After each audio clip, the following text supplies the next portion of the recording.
Oi, Paulo, tudo bem? Como é que tá aí? Tudo bom, Alberto? Prazer falar com você. Tudo beleza?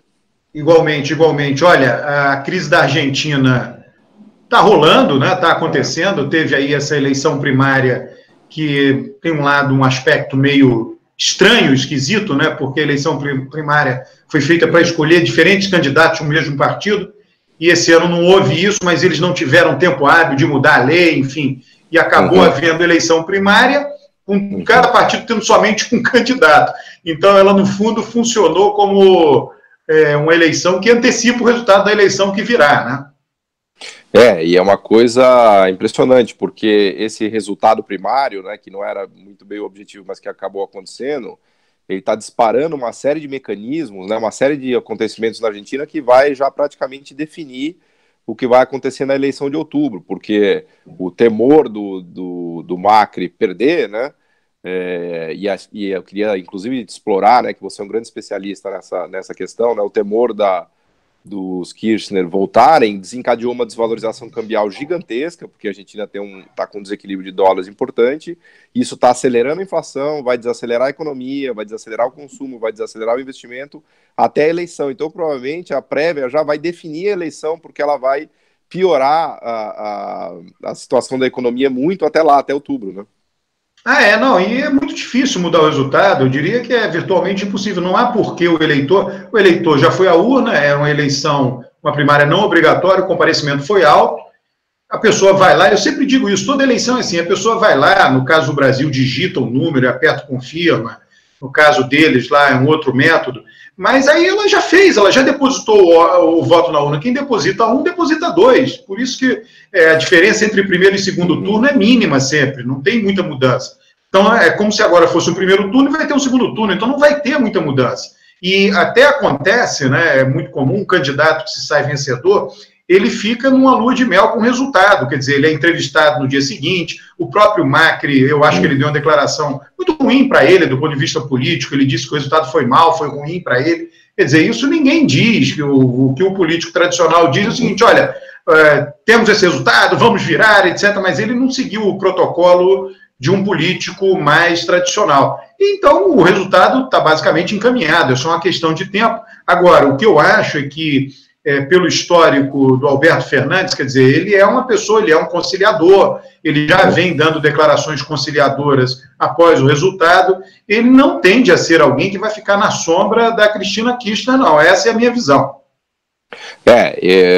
Eu acho que a questão chave para a Argentina é essa, né, porque ela fica oscilando entre extremos, né, a gente já conversou sobre isso em outras oportunidades, né, ela vinha, o grande momento de acerto, na minha opinião, na Argentina foi quando o Lavagna tinha assumido o poder como ministro da Economia ali por 2005, 2006, porque ele é um cara mais de centro, bem o que a gente fala aqui no canal, né, Alberto, um cara mais pragmático, né, e ele vinha conduzindo muito bem a economia em termos de retomada do crescimento, de criação de empregos e assim por diante. Aí os Kirchner radicalizaram com aquela questão de trocar a equipe do INDEC, de calcular os índices de inflação de maneira errada, né, para reduzir juros de títulos que estavam indexados à inflação, e levaram a Argentina para um extremo, né, total. Inclusive, o Alberto Fernandes saiu do governo nesse período aí, ele saiu por discordar da radicalização.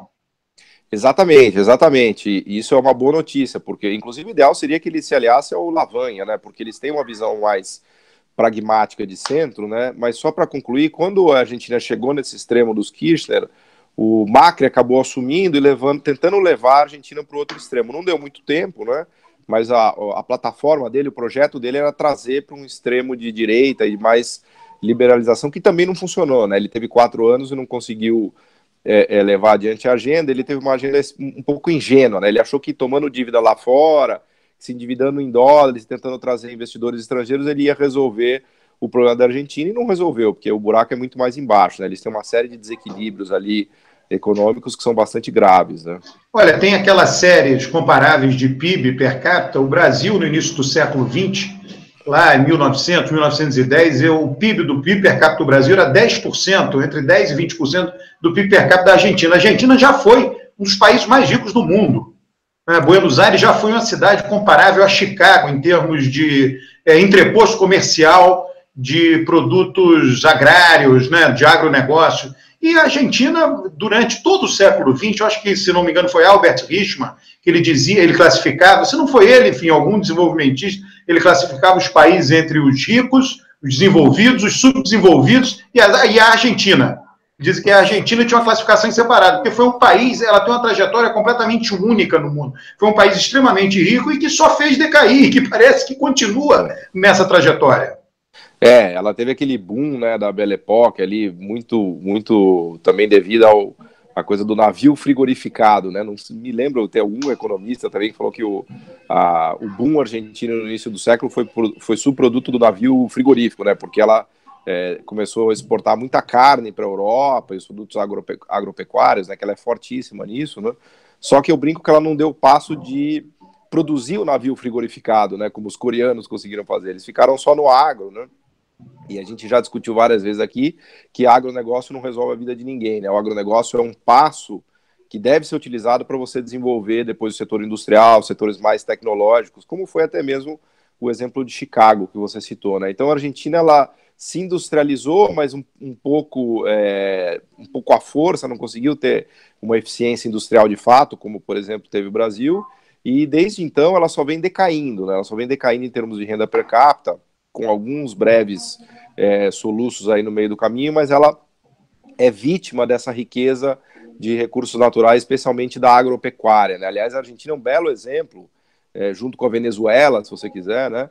É um belo exemplo de como só a dependência de recursos naturais não resolve a vida de ninguém. A Venezuela, obviamente, com o petróleo, que tem a maior renda per capita da América Latina, mas vem num processo de queda há 40, 50 anos, e a Argentina com a potência do agronegócio, que obviamente não é suficiente para resolver a vida de ninguém, né? Não, e a Argentina tem vários elementos, quer dizer, a Argentina é muito concentrada em torno da cidade de Buenos Aires e da província de Buenos Aires, muito mais concentrada, por exemplo, que o Brasil é em relação ao estado de São Paulo.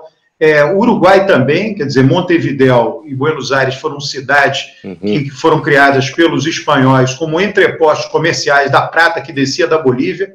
A prata que vinha de Potosí, na Bolívia, ela levava menos tempo de lá até Buenos Aires do que de lá para Lima, no Peru. Por isso que essa foi a rota. E aquilo ali enriqueceu. Foi como se fosse o Rio de Janeiro colonial, né? Buenos Aires e Montevidéu. E Buenos Aires era mais importante, os espanhóis escolheram, porque ele era do outro lado do canal do Rio da Prata, né? O lado de Montevidéu estava sempre sob risco de invasão dos portugueses e dos brasileiros. Então, eles elegeram Buenos Aires. E depois os argentinos se desenvolveram muito, quer dizer, aquela trajetória que você sempre salienta, né? Primeiro a agricultura, depois você vai para algum tipo de indústria low-tech, quer dizer, e não conseguiram dar passos mais sólidos na direção que seria a direção de desenvolvimento. Inclusive, chegaram a fabricar avião. Né? Mas a empresa deles não teve o mesmo sucesso que, por exemplo, teve a Embraer. Você sabe muito bem disso. Exatamente. Até uma curiosidade histórica aí que você falou, do próprio nome da Argentina, que vem da Arjan, né, da prata, né? E até uma outra curiosidade que eu lendo, não me lembro exatamente aonde, mas a Copacabana, no Rio de Janeiro, se deve a uma santa que veio lá, não sei se veio via Peru, e desceu para a Argentina, Buenos Aires, e chegou no Rio de Janeiro, Nossa Senhora de Copacabana, né? E o nome vem também dessa trajetória aí da prata, né? Mas enfim, o fato é que a Argentina é um pouco parecida com o Brasil, né? Ela teve uma tentativa de industrialização voltada para dentro, para o seu mercado interno, mas que não vingou, não conseguiu se sofisticar e ela ficou pendurada nas commodities e no agronegócio, né? E o grande drama para eles hoje ainda é esse desequilíbrio produtivo e estrutural que eles têm, né? Porque, voltando mais para o caos, né? Agora a gente tem um caos na Argentina, um caos macroeconômico, né? A moeda se desvalorizando para quase 60 pesos, a inflação acelerando para mais de 50% ao ano, né? Então, eles têm um desequilíbrio em dólares gigantesco, porque eles dependem só do agronegócio, isso não está sendo suficiente para equilibrar as contas deles, e eles têm se endividado muito em dólar também, que foi um grande mal da América Latina e do Brasil, né? Antes da era Lula, eles têm se endividado em dólar e agora essa estratégia, especialmente no que o Macri fez, está cobrando preço, porque eles estão com uma dívida externa de mais de 250 bilhões de dólares para a reserva de 60 bi, e a moeda deles se desvalorizando muito, acelerando a inflação, e o sistema produtivo deles muito fraco, né? Então, eles estão lá numa situação dramática e ficam oscilando entre esses extremos políticos aí, né? Ou ideológicos até, se você quiser, né? E pode ser que agora, tudo indica que vai acontecer isso, desde 1930 será a primeira vez que um presidente não peronista irá conseguir concluir o mandato. Tudo indica, né? É claro que tem que ir até o final. O Alfonsin não conseguiu concluir bem no finalzinho dele. Sempre os peronistas, a força dos peronistas é muito grande. O peronismo lá não é exatamente um movimento de esquerda, né, clássico, quer dizer, cabe muita coisa dentro do peronismo, é mais à esquerda, mas já coube Menem e as políticas de Menem com muita facilidade. O peronismo, na verdade, é um grande movimento, né, e, na minha visão, quer dizer, essa radicalização da base peronista dificulta muito a tomada de decisões mais pragmáticas. Vai depender muito da habilidade do Alberto Fernandes. Tudo, a biografia dele é a biografia de um negociador, de um político negociador, moderado, que busca compor. Vamos ver o que ele vai fazer, né? Uma coisa quando você tem uma biografia, ele vai levar isso, evidentemente, para a presidência, mas ele vai sofrer muita pressão lá. Até só para concluir, acho que a gente já falou bastante, mas minha impressão é que ele vai acenar para o centro mesmo, né? Ele já deu algumas declarações que você comentou, né? E acho que a única saída que existe hoje na Argentina é essa coisa de tentar realmente centralizar do ponto de vista pragmático, né? Tanto a política quanto a política econômica, né? Porque eles estão muito, enfim, na mão do mercado por conta da desvalorização e da inflação, né? E eles vão precisar desse aceno ao mercado, uma espécie de carta ao povo argentino, né?